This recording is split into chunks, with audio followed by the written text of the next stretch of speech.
Hello everyone, Inhuman Form here. This video marks my first full year on YouTube, so to thank you all, we will be going back to Anchorage, Alaska, which was the location of my very first video. So if you like true crime and analysis content, be sure to subscribe to my channel.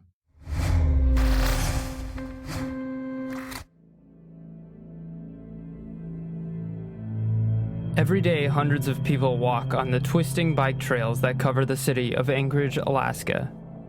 But in 2016, a series of mysterious killings took place around these parks and bike paths and changed everything.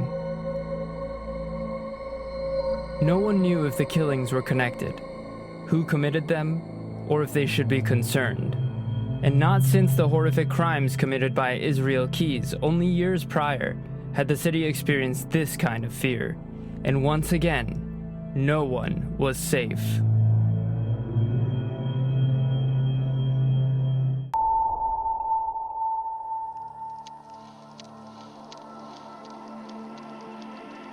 Many of the residents who live in Anchorage, Alaska, understand that the darkness that fills the winter months has the power to destroy any healthy mind. And with a population of 282,958, the city is the perfect example of this phenomenon, and is one of the main reasons crime rates in Alaska are among the highest and most violent in the United States.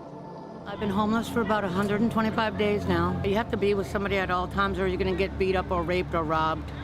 I've been all three. In the heart of the winter months, normal people are more irritable than usual. Anger and loneliness often deteriorates mental health. Friends are more quick to turn on one another, and individuals become violent towards family. This does not only affect certain groups or ethnicities, but nearly every type of person within the city. As mood diminishes due to harsh conditions, many try to boost morale by taking part in various activities. But to make matters worse, there is little to do within the city. This is when things begin to get dangerous and individuals turn to drugs and alcohol to find peace. I spoke with a legal professional from Anchorage on how these harsh conditions can affect crime in the area. A local Alaskan paralegal asked for me to conceal his identity for this interview, but offered to help me gain a better understanding of crime in Alaska. I'm a paralegal working in the criminal justice system on the defense side. The majority of the cases that we end up working are in large part driven by substance abuse. And then there's cases where it's a person who's psychotic and has a habit of scaring people, and they get the cops called on them, they get charged with what's called fear assault. And you see this come up repeatedly? All the time. Criminologists believe that the long distances between cities and vast amounts of uninhabited land creates an isolated environment for crimes to be committed, one where a perpetrator can go a long way before a crime can be discovered. As the summer begins to arrive, everything begins to change, and the darkness that cloaked the city is replaced with a flood of light that is nearly endless, giving Alaska one of its nicknames, the land of the midnight sun.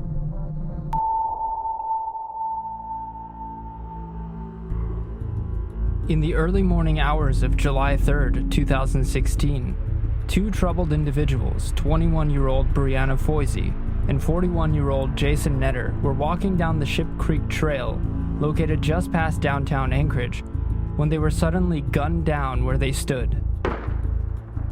The two were familiar with one another, but only for a brief period of time, and though the nature of their relationship was unclear, individuals had seen Foisey around, particularly in the town square area, but didn't think she spent a lot of time with Netter.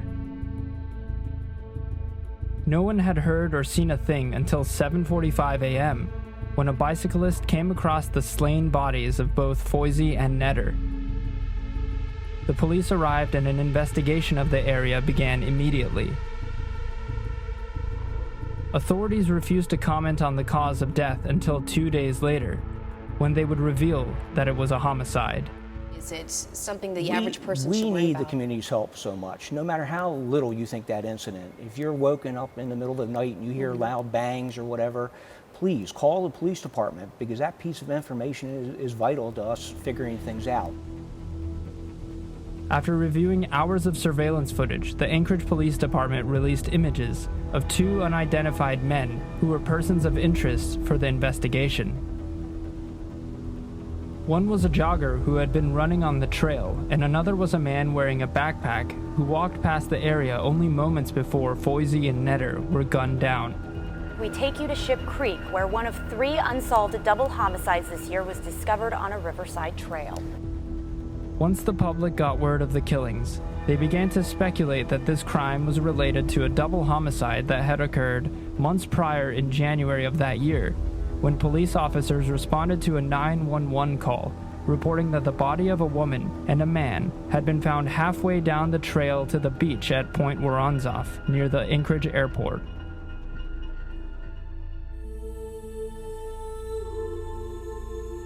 The striking similarities in the two crimes put the population in a state of apprehension, and many began to speculate about the possibility of a serial killer being behind the killings.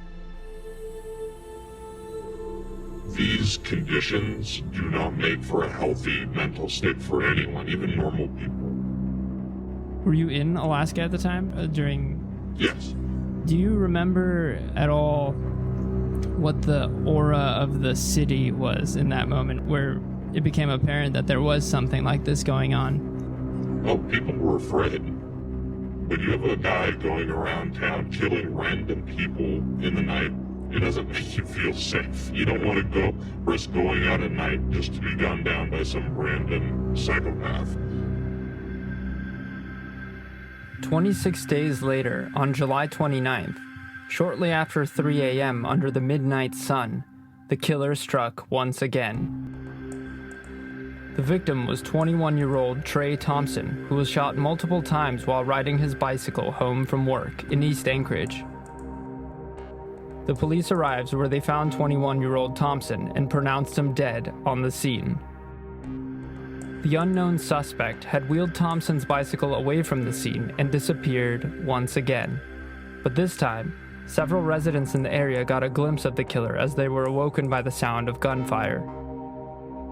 Authorities were able to gather enough statements and descriptions of the killer from the witnesses. Soon thereafter, the statements were sent to a composite sketch artist, and a composite sketch was released to the media. As fear in the city heightened, so did the body count.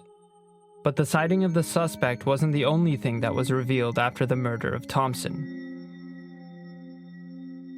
What the Anchorage police had come to learn was that the same weapon that took the lives of Brianna Foisey and Jason Netter was also used in the killing of Thompson. The Anchorage police decided to keep this newfound knowledge classified, so the killer would not interfere in the forensic process as a countermeasure. As far as crime goes, Alaska's always had an issue with crime. It's been fairly consistent. I can't think of a time where we weren't number one in some kind of crime statistic.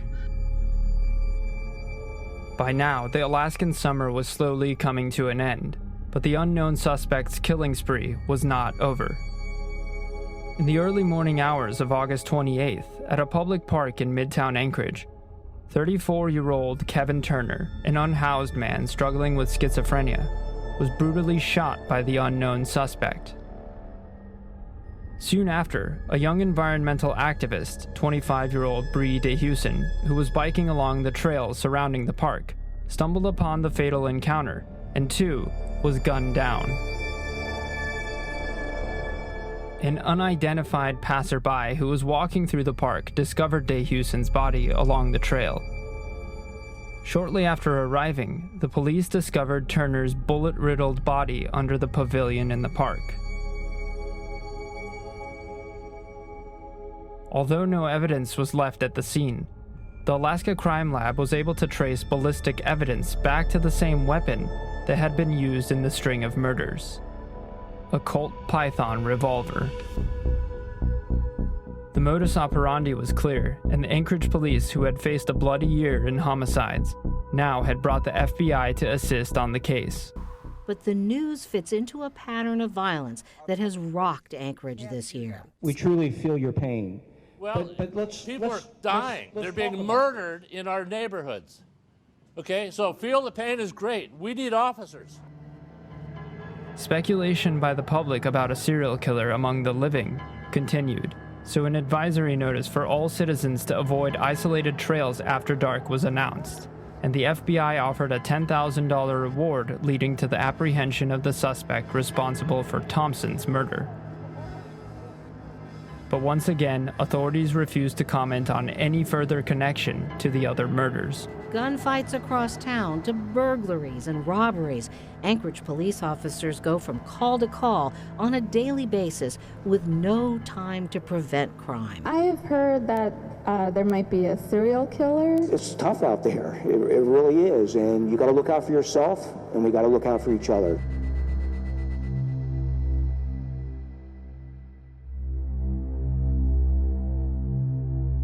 The city became silent as everyone was in fear of spending time outdoors on the parks and trails.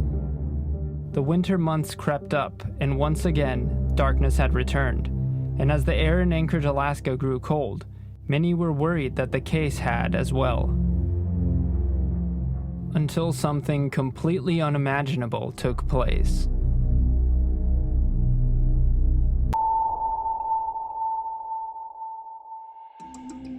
James Dale Ritchie was born on November 4th, 1976 in Anchorage.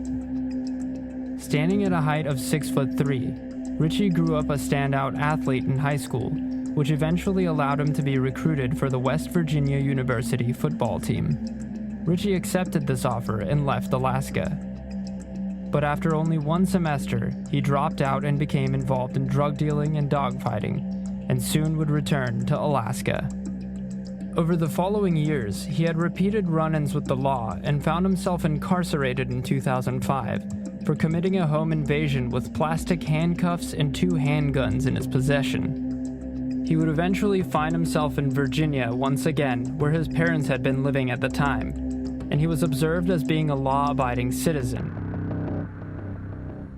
But following a breakup with his girlfriend, Ritchie returned to Alaska once again in March of 2016. Where he then acquired a Colt Python revolver, which he had been in possession of prior to moving to Virginia to live with his parents. It was unclear who had been in possession of this weapon while he was out of the state. On November 12th, 2016, an officer was on a downtown patrol around 4 in the morning when a call came in through the dispatch reporting a theft suspect around the area of 5th Avenue and Cordova Street, not far from the location that many of the murders had occurred. As the officer began to drive past the area, he spotted Ritchie walking down the street.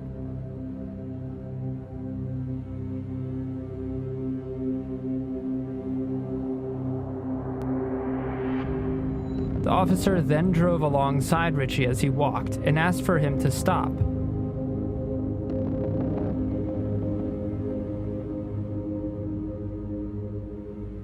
Ritchie continued walking, ignoring the officer.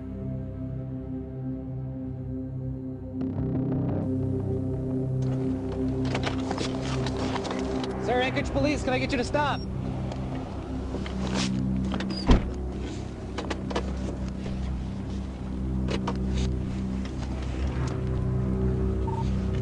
$11:30. Doesn't want to stop?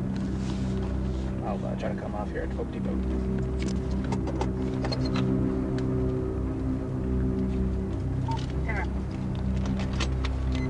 This is the Anchorage Police. You need to stop. This is the Anchorage Police. You need to stop.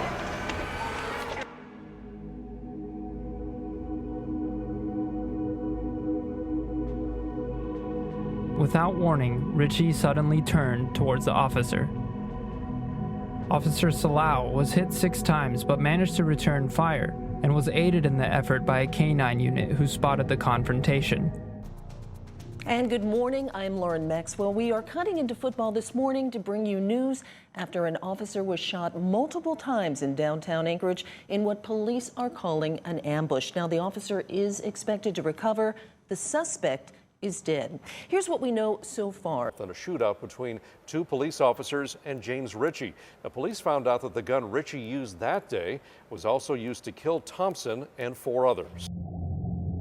Ritchie was killed by a number of gunshot wounds, still clutching his Colt Python, while Officer Salau was taken to the local hospital, where he was moved out of intensive care after 7 hours of surgery.